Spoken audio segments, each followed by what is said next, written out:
Berlokasi di kota Juarez, Meksiko, ada seorang bapak-bapak yang sedang berada di tempat rongsokan mobil. Dia adalah Shawn Beckwith, di mana beberapa hari yang lalu putrinya pergi tanpa izin untuk menonton konser bersama temannya, dan sejak saat ini mereka tidak pernah kembali. Yang mana kota ini dikenal sebagai salah satu kota paling berbahaya di dunia, dan Shawn semakin yakin ketika dia menemukan benda milik putrinya, ada sesuatu yang gak beres.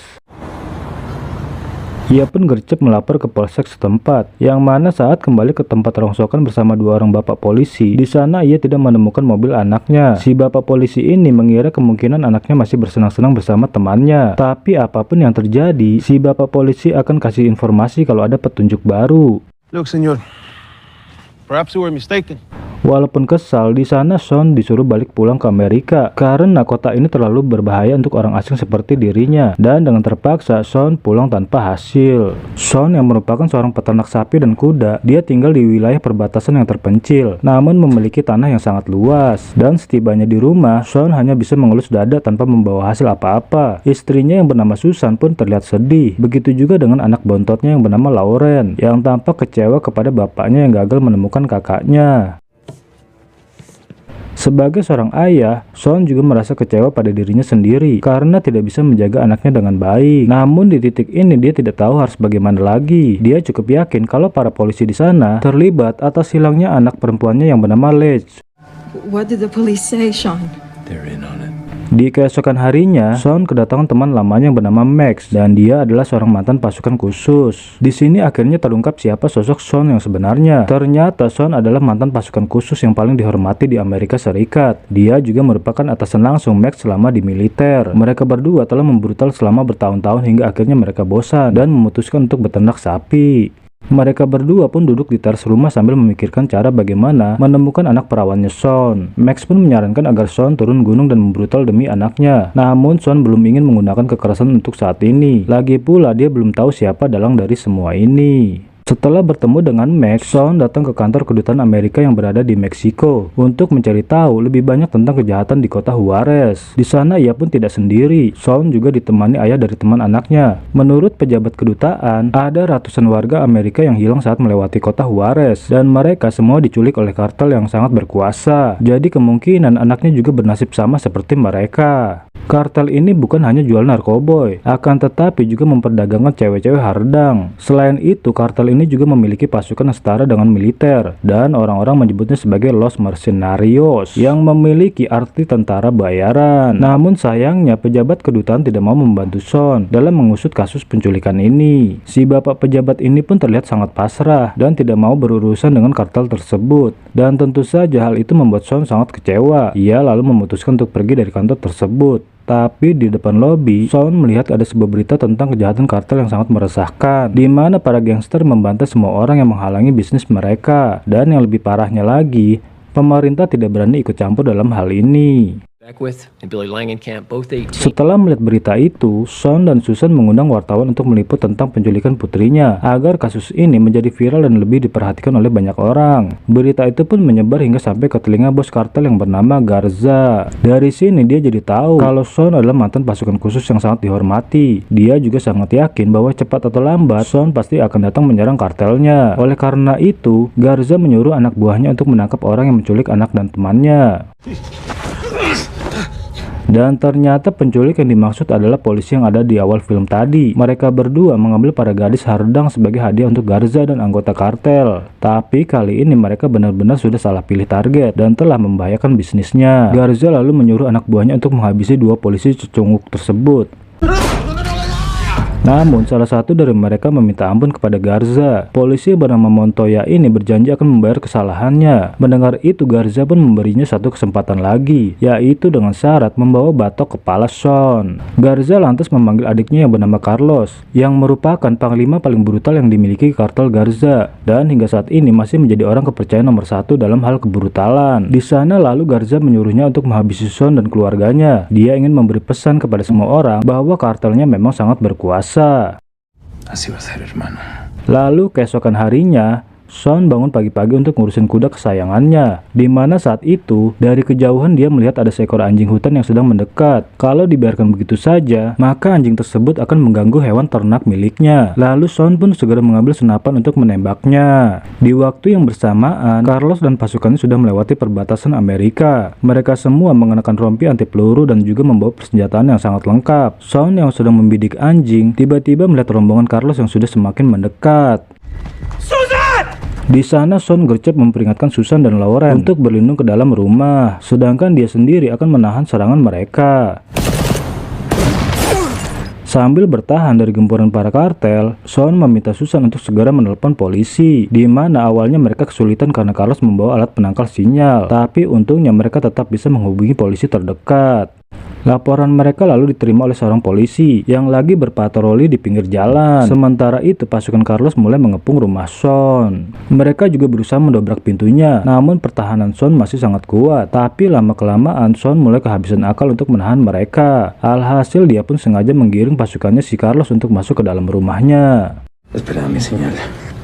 Kemudian salah satu anggota bertanya kenapa Carlos belum memberi aba-aba, padahal lawannya hanya satu orang saja. Bukan memperlambat waktu, tapi Carlos tidak mau gegabah, karena yang sedang dihadapi adalah mantan pasukan khusus paling brutal di Amerika. Orang yang mereka hadapi kali ini telah menghabisi waktu puluhan tahun di militer, dan sampai sekarang masih hidup. Itu artinya dia masih sangat kuat dan tidak boleh diremehkan. Carlos lalu menyuruh anak buahnya untuk masuk satu persatu. Mereka berpencar ke seluruh sudut rumah. Pasukan tentara bayaran ini pun berpikir kalau mereka sedang memburu Sean, tapi faktanya Sean lah yang memburu mereka. Di sini Sean bergerak seperti hantu di mana dia berhasil menghabisi mereka satu persatu tanpa harus menunjukkan dirinya. Carlos pun tampak sangat gusar karena anak buahnya semakin berkurang. Dia pun akhirnya masuk ke dalam rumah dengan semua pasukannya termasuk Montoya si polisi bejat. Mereka berusaha mendesak agar Sean mau keluar dari persembunyiannya, namun Sean tidak mau terpancing dengan Carlos. Dan bukannya bertahan, Sean malah menyerang duluan. Gara-gara baku tembak tadi, banyak anak buah Carlos yang tumbang dengan mengenaskan. Melihat itu, para gangster pun langsung merasa was-was. Sama halnya dengan Montoya yang ketakutan dan bersembunyi di balik dinding. Di sana, Sean mulai menyelamatkan istri dan anaknya dengan menyuruhnya keluar melalui jendela. Sementara itu, ia akan terus melawan pasukan Carlos. Carlos pun tidak suka jika anak buahnya menjadi pengecut. Dia pun akhirnya menyuruh Montoya untuk mencari Sean. Namun tiba-tiba Sean muncul dan langsung menodongkan senjatanya. Sementara si polisi bejat itu jadi tameng buat Sean. Di waktu yang sama mereka kedatangan seorang polisi yang berpatroli tadi. Dia lalu menghubungi kantor pusat dan forensik karena ada mayat di tempat tersebut. Carlos pun menyuruh salah satu anak buahnya untuk menghabisi polisi itu. Anak buah Carlos pun menembakinya dengan membabi buta. Sementara si bapak polisi yang gak doyan lembaran merah berhasil menumbangkan salah satunya. Di sisi lain Sean baku tembak dengan Carlos dan pasukannya, hingga akhirnya dia memutuskan untuk keluar lewat jendela. Alhasil baku tembak pun dilanjutkan di luar rumah antara Sean, para kartel, dan juga si bapak polisi.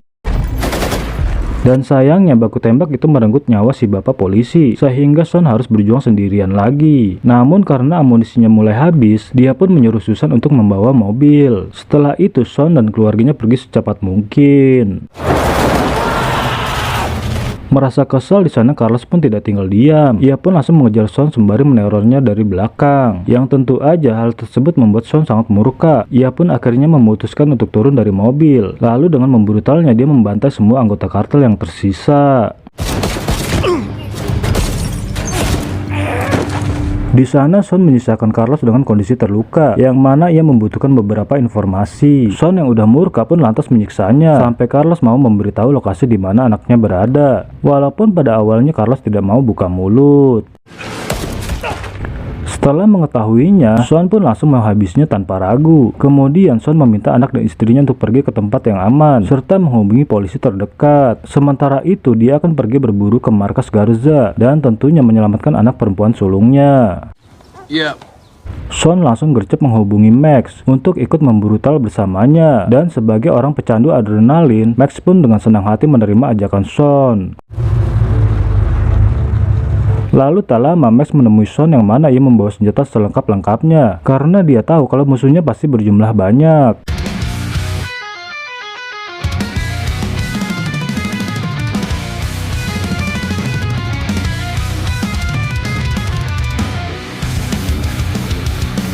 Dan di malam harinya mereka pun akhirnya tiba di dekat markas Garza. Di sini Sean meneropong gerak-gerik Garza yang tampaknya sedang murka karena adiknya si Carlos sudah koit di tangan Sean. Dan sebelum aksi membrutal, mereka mulai atur strategi. Mumpung Garza sedang lengah dan sedang pusing mikirin adiknya, dengan mode senyap di sana Sean dan Max mulai menghabisi para penjaga satu persatu. Mereka pun mulai memasuki rumah Garza tanpa ada perlawanan, hingga pada akhirnya mereka berhadapan dengan anak buah Garza, yang mana aksi menembak itu terdengar oleh Garza. Di sana Garza pun panik karena tidak mendapatkan informasi apapun apa yang sedang terjadi di rumahnya. Namun salah satu anak buahnya mulai menenangkannya. Di sana ia akan membereskannya yang kemungkinan ada keberadaan penyusup. Este es el comandante Garza.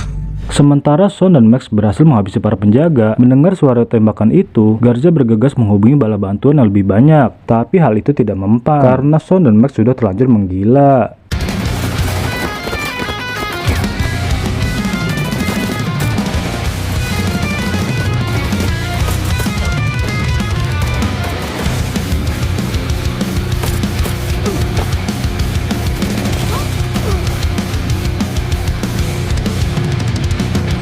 Setelah puas berburu, di sana Garza semakin panik karena bala bantuan belum juga ada yang nongol. Lalu tak lama ia pun dikejutkan dengan keberadaan Max yang sudah menerobos masuk dan tengah menodongkan senjata.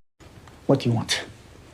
Melihat itu pun Garza mulai pasrah. Wajah yang awalnya garang kini mulai ciut hingga ia mulai membujuk Max dengan sejumlah uang yang mana cukup buat beli kerupuk sama pabriknya. Namun tak lama, Sean pun muncul yang mana Garza dibuat terkejut. Wajah yang ia kenal melalui berita televisi. Orang yang kemarin ingin ia habisi dengan mengirimkan pasukan, namun ternyata ada di hadapannya. Di sini Sean terlihat sangat murka ketika melihat wajah Garza, di mana Sean mulai lepas kendali dan langsung menghajarnya, sampai muka Garza belepotan cairan marjan. Akan tetapi Sean tidak langsung menghabisinya. Ia ingin membuat Garza tersiksa oleh rasa sakit karena telah mengganggu keluarganya. Lalu ketika sudah puas menghajarnya, ia paksa Garza untuk mengantarkannya ke tempat anaknya berada. Lalu di tengah perjalanan, di dalam mobil Garza yang mukanya sudah babak belur, sebagai bos kartel yang selama ini berkuasa dan dikenal kejam pun menyesal. Karena gara-gara anak buahnya salah target, nasibnya jadi begini. Dalam penyesalannya ia pun bilang kalau dikasih kesempatan untuk hidup, Garza pengen tobat. Mendengar itu Sean pun nggak peduli, yang penting anaknya ketemu. Lalu sesampainya tempat yang dituju, Sean dan Max bergerak dengan hati-hati karena mereka tidak tahu bagaimana kondisi di dalam, yang kemungkinan tempat itu pasti dijaga oleh anak buahnya.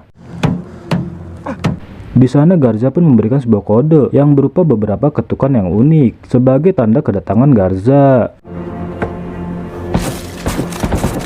Setelah menirukan ketukan Garza, ternyata Garza memberikan ketukan tanda bahaya yang mana anak buahnya langsung menyerang mereka dengan beberapa kali tembakan. Akan tetapi Sean tidak tinggal diam. Mereka pun segera masuk dengan memakai Garza sebagai tamengnya dan menghabisi semua anak buahnya Garza. Dan pada akhirnya di sebuah ruangan khusus, Sean pun bisa bertemu kembali dengan putri tercintanya, yang mana anaknya itu dalam kondisi yang lemah, yang kemungkinan udah sering kena smackdown sama Garza dan para anak buahnya.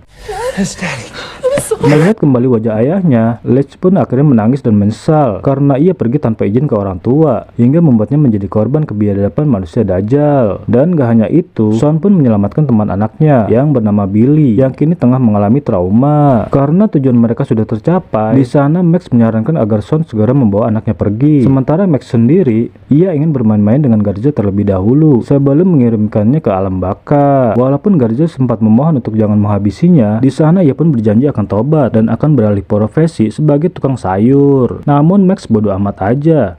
Siapa suruh mengganggu teman seperjuangannya di militer. Dan setelah perjalanan panjang, akhirnya film pun selesai, ditandai dengan kematian Garza. Oke, segitu dulu saya ucapkan terima kasih. Segenap jajaran yang bertugas kami ucapkan undur diri. Sampai jumpa di video selanjutnya. Bye-bye. Jadi jangan ragu untuk dukung kita, satu klikmu besar maknanya. Nyalakan loncengnya juga biar kamu gak ketinggalan cerita. Main bertiga aja.